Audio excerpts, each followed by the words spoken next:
नमस्कार प्रेक्षकांनो, मालिकेच्या उद्याच्या भागामध्ये आपल्याला पाहायला मिळणार आहे की या सगळ्या गोष्टी जेव्हा घडत असतात तेव्हा मात्र राणी आणि इंद्राने कशा पद्धतीने पुरावे गोळा केलेले आहेत।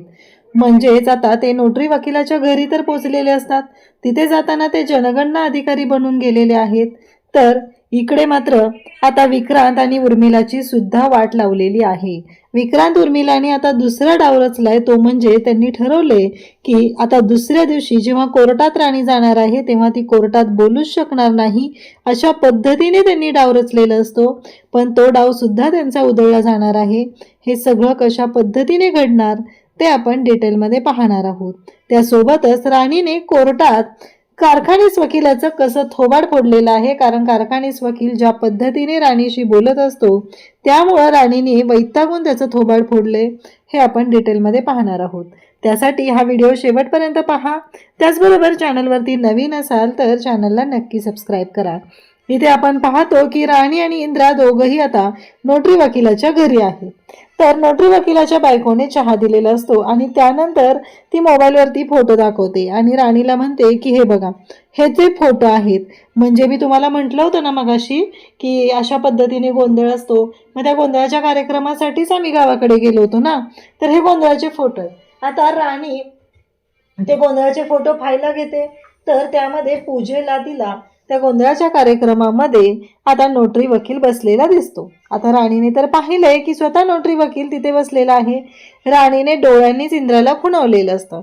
इकडे इंद्राला काय ते नकली दात लावल्यामुळे चहा काय पिता येत नसतो आणि तो त्या चहाच्या कपाकडे पाहत राहतो। आता काही करून हा पुरावा आपल्या ताब्यात घेणं गरजेचं असतं आणि त्यासाठी राणी आणि इंद्रा वाटच बघत असतात की नक्की काय झालंय। आणि त्याचबरोबर या सगळ्या गोष्टी अगदी छान पद्धतीने त्यांनी प्लॅन केलेले असतात आणि यामध्ये चांगलाच अडकलेला असतो तो म्हणजेच हा नोटरी वकील, ज्याचा विचारही त्यांनी केलेला नव्हता। आणि त्याचबरोबर हे सगळं जेव्हा घडत होतं तेव्हा मात्र त्याची चांगलीच वाट लागलेली होती। आता तो मात्र अजून घरी आलेला नसतो। राणी आता तो चहाचा कप स्वतःच्या हातावरती सांडून घेते आणि स्वतःच आता गोंधळ घालू लागते। तेव्हा मात्र त्या म्हणतात, अहो काय आहे? तेव्हा राणी काहीतरी बोलत असते, तेव्हा म्हणते ती, चला ओ, कसं आहे माहितीये का, तुमचं बोलून तर हातावर येतील फोड, चला पहिलं त्याला पाण्याखाली धरूया। खरं तर हा सगळा राणीचा प्लॅनच असतो, राणीने त्याच्यासाठी हे सगळं केलेलं असतं आणि म्हणून तर राणी ह्या पद्धतीने सगळ्या गोष्टी करत असते। आता मात्र गोष्टी अशा पद्धतीने झालेल्या असतात ज्याचा विचारही केलेला नसतो। इंद्राने मात्र आता त्या मोबाईल मधले सगळे जे काही फोटो आहेत ते फोटो त्याने काढून घेतलेले असतात आणि त्या पद्धतीने तो विचार करत असतो। तो म्हणत असतो की नाही, यामध्ये काहीतरी असा गोंधळ आहे आणि जी गोष्ट आपण विसरलेलो आहोत। आणि मग त्याने ते फोटो, म्हणजे जे कार्यक्रमाला गेलेले फोटो होते ते सगळेच्या सगळे फोटो इंद्रा आता स्वतःच्या मोबाईलमध्ये काढून घेतो। पण तेवढ्यातच गाडी वाजल्याचा आवाज येतो। आता गाडी वाजले ही गोष्ट लक्षात आल्यानंतर इंद्रा पाहतो, तर त्याला कळतं की आता तो नोटरी वकील जो आहे तो आलेला आहे।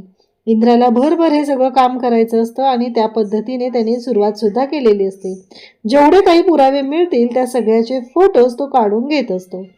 तेव्हा इकडे आता आपल्याला घरी पाहायला मिळतं की मालती आणि त्याचबरोबर आबा दोघंही बोलत असतात की सगळं व्यवस्थित होईल ना, सगळ्या गोष्टी नीट होतील ना, असं त्यांच्या डोक्यात सुरू असतं। तर इकडे विक्रांत मात्र वैतागून घरी आलेला असतो। तो म्हणत असतो की काय त्या वकिलाचं चाललेलं होतं, म्हणजे तो हँडरायटिंग एक्सपर्टचं काय चाललंय मला कळतच नाहीये, त्याने हा सगळा गोंधळ मुद्दाम तर घातलेला नाहीये ना, अशा गोष्टी लक्षात आलेल्या असतात। तेव्हा मात्र इकडे राणी आणि इंद्रा, आता राणी आतच असते, तेवढ्यातच नोटरी वकील घरी येतो। इंद्रा मात्र खाली मान घालून काम करत असतो आणि इंद्रा त्याच्याशी बोलण्याचा प्रयत्न आता इंद्राशी तो करत असतो, तुम्ही कोण? तेव्हा इंद्रा आता त्याच्या टोनमध्ये बोलतो, जनगणना अधिकारी, असं म्हणत तो बोलतो। मग तो विचारतो, तुम्ही आत कसे आलात? तेव्हा तो सांगतो की पाणी प्यायचं होतं ना, त्यासाठी आत आलेलो आहे। आता हे सगळं बोलणं ऐकलं जात असतं आणि त्यासोबतच इकडे इंद्रा त्यांना सांगत असतो। इंद्राने तोंडावरचे एक्सप्रेशन पण चेंज केलेले असतात आणि दाखवून दिलेलं असतं की नाही, माझा या सगळ्या गोष्टींशी काही संबंध नाहीये। तेव्हा नोटरी वकील म्हणत असतो, तुम्हाला कुठंतरी पाहिल्यासारखं वाटतंय, त्यावरती इंद्राचं असं म्हणणं असतं, एकसारखी दिसणारी या जगामध्ये 7 माणसं असतात. तसं काहीतरी झालं असेल. मलाही वाटतंय हो, आमच्या शेजारी जो काही भंगारवाला आहे ना, तो तुमच्यासारखा दिसतो. असं म्हणत इंद्राने आता ह्याची लायकीच काढायला घेतलेली असते.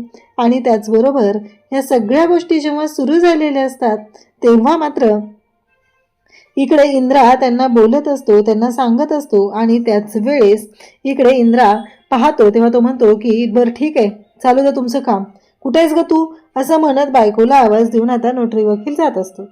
तेव्हा मात्र इकडे राणी आतमध्ये असते. ती म्हणते की बरं तुम्ही बसा, मी आलेच, हे आलेत ना आता घरी, त्यांचा वेगळाच गोंधळ सुरू होईल, मी आलेच, असं म्हणत आता ती चाललेली असते.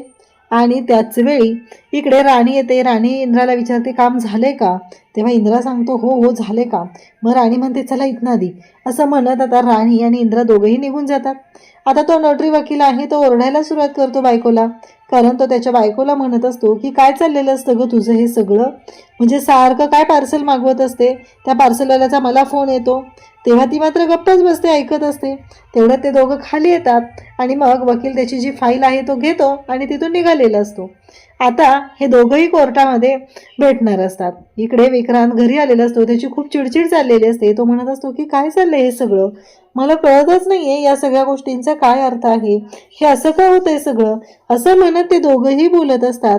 आणि मग मात्र इकडे या सगळ्या गोष्टी थोड्या वेगळ्या पद्धतीने घडत आहेत हे लक्षात आलेलं असतं. आणि मग इंद्रा आणि राणी खुश होतात.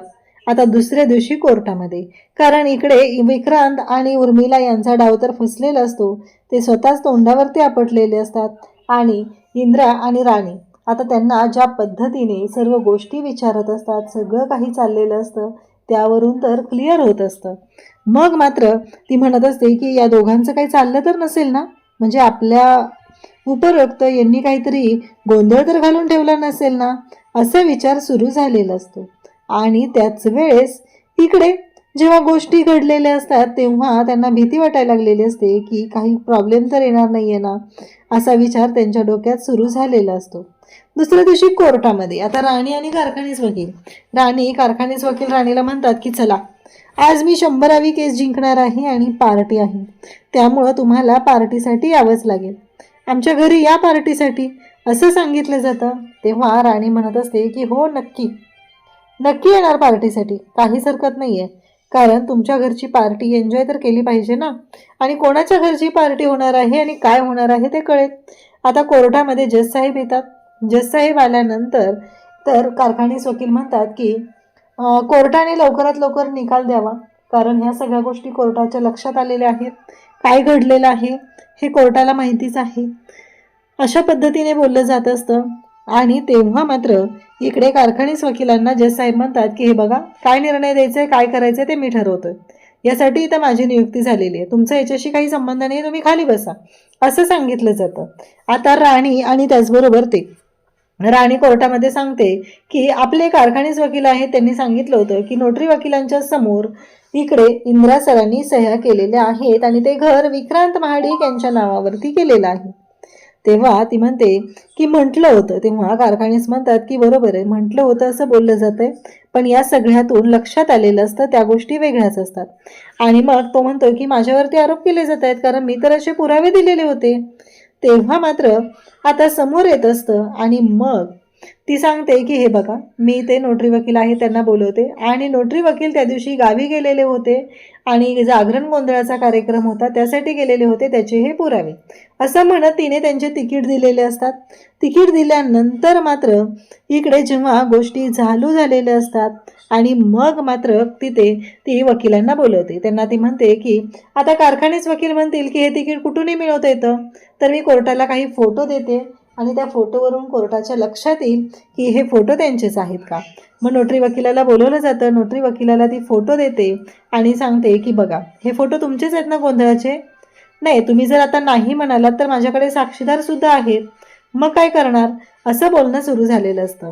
आता जज साहेब ते फोटो पाहतात आणि नोटरी वकिलांना राणी प्रश्न विचारते. तेव्हा ते सांगते की हो, मी त्या दिवशी नव्हतो, माझ्यासमोर त्यांनी सह्या केलेल्या नाहीत.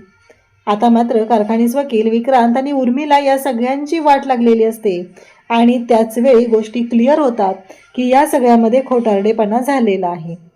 त्याचबरोबर इकडे पाहायला मिळतं ते म्हणजे इंद्र आणि राणी जेव्हा हे सगळं मॅनेज करत असतात तेव्हा राणीने खूप हुशारीने ह्या सगळ्या गोष्टी केलेल्या असतात. तर आता कारखानीस वकील म्हणतात की बरोबर आहे, पण हँडरायटिंग एक्सपर्टने स्वतः सांगितलेलं आहे की या सगळ्या गोष्टी म्हणजे ह्या सह्या इंद्रा महाडिक यांच्या आहेत. राणी म्हणते की कोर्टाच्या समोर सत्य आणण्यासाठी मला पुन्हा काही वेळ हवा आहे आणि कोर्टाने तो वेळ मला द्यावा. आता मात्र इकडे राणीला लगेचच कारखानीस वकील म्हणतात की नाही, तुम्हाला कुठलीही गोष्ट मिळणार नाही. आणि त्याचबरोबर ह्या सगळ्या गोष्टी जेव्हा झालेल्या आहेत आणि त्याच वेळी राणीला ते जज साहेब म्हणतात की तुम्हाला वेळ वाढवून देण्यात येत आहे.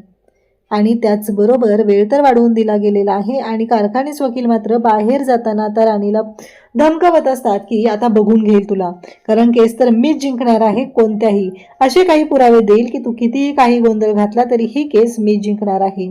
तेव्हा मात्र राणीला राग येतो आणि राणी कारखानीस वकिलाला म्हणते की लायकीत राहायचं, कारण काही झालं तरीही तुम्ही कोर्टामध्ये आहात ही गोष्ट विसरू नका आणि ती गोष्ट मलाही विसरायला लावू नका. असं सगळं बोलणं सुरू झालेलं असतं आणि त्याचबरोबर ह्या सगळ्या गोष्टी झालेल्या आहेत आणि मग मात्र आता राणी ज्या पद्धतीने त्या कारखानीस वकिलाचा माज उतरवत आहे ते मात्र पाहण्यासारखं आहे. तर इकडे मात्र आता उद्याच्या भागात पाहायला मिळतं की राणी कोर्टात निघालेली असते. तर राणीला रत्नाकाकू बोलवते. रत्नाकाकू म्हणते की अगं राणी इकडे ये. मग राणीचं औक्षण करते, तिला प्रसाद देते. पण त्याच वेळी उर्मिला आणि विक्रांत यांचं बोलणं झालेलं आहे की राणी कोर्टात बोललीच नाही पाहिजे, त्यासाठी जे काय करायचंय ते आपण करायचंय. आणि त्या प्रसादामध्ये त्यांनी असं औषध मिसळलेला आहे की त्यामुळं राणीचा आवाज बसला जाईल. आता ह्या सगळ्या गोष्टी जेव्हा घडत असतात तेव्हा मात्र राणीला आता प्रसाद दिलाय, पण उर्मिला आणि त्याचबरोबर विक्रांत यांचा डाव रत्नाकाकू आणि मालतीने कशा पद्धतीने उधळलेला आहे हे आपल्याला पुढे पाहायला मिळणार आहे. अशाच अपडेटसाठी चॅनलशी कनेक्ट राहा. थँक्यू.